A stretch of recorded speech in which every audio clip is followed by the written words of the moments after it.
Wih, kau rasa sunyi tak? Bos tak ada eh? Ya tak ya juga. Dah 3 hari bos hilang ni. Kan? Sunyi bos tak ada. Dengar dia dah balik. Oh, dah tu? Dah balik? Bos ke mana ke? Rasa aku dia ada kat cawangan lain ni. Kita cari dia tak? Mana tahu dia ada kat sana.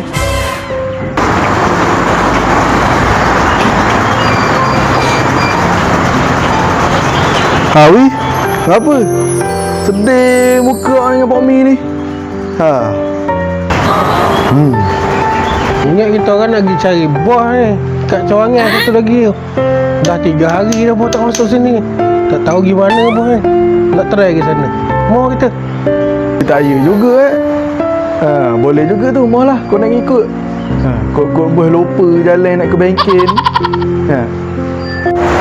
Tapi kalau bos balik, habis jabatan aku jadi bos. Mohonlah. Jom. Adik bawa. Dah.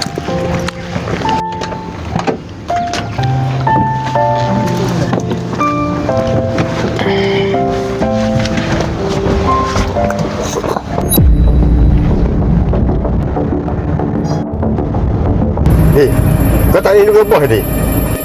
Mestilah rindu ni. Apa sunyi ke bengkel tu tak ada bos. Tu, kereta bos tu.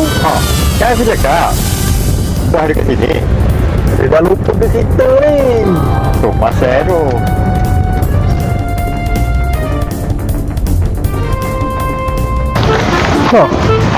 Kereta bos tadi. Saya orang flat. Betul tu kereta bos tu. Betul dah. Dia buat dia dalam kereta. Jom kita tengok dia dalam ofis tu. Adik.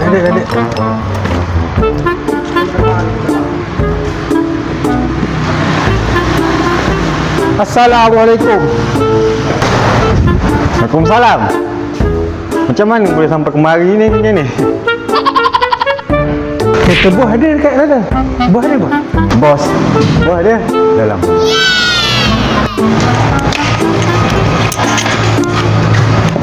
Bos.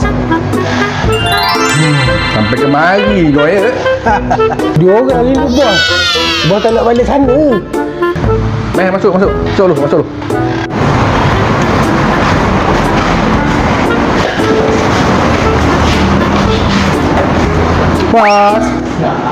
Bos, lama pun mau pergi. Dah balik bengkel bos. Tak rindukan orang kat bengkel ke bos?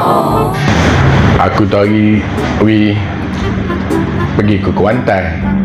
Habis di Kuantan sibuk lari ke KL. Habis ke KL ni kedai tayar ni. Berapa lama dah ni? Aku tak jenguk kat sini. Dia orang pun rindu kat bos juga. Bos, Awi tidur bos. Dekat bengkel sana. Bukan buat kerja sangat. Dia tidur. Bos, dia dengar cakap dia orang ni. Dia Pomi ni. Semberang kuat tu. Tak ada bos. Awi temberang bos. Saya datang kerja terus buat kerja. Bos, kenapa bos lama kat tadi sana? Kita orang kat bengkel tu tak ada bos. Memang sunyi. Awi pula jadi bos. Tapi Awi dah. Baliklah bos. Dah 3 hari bos tak ada sana. Baliklah bos. Dah tak raya dah bos. Tak raya dah ada Awi jadi bos. Awi dah lah kelakor. Ada kelakor. Yelah. Besok bos balik sana je. Okey. Habis bos, bengkel tu saya tak jadi bos kan bos? Cukup lagi. Aku dah balik. Lain kali kalau aku tak ada, mau jadi bos aku lagi. Boleh? Aduh, dah tak jadi bos.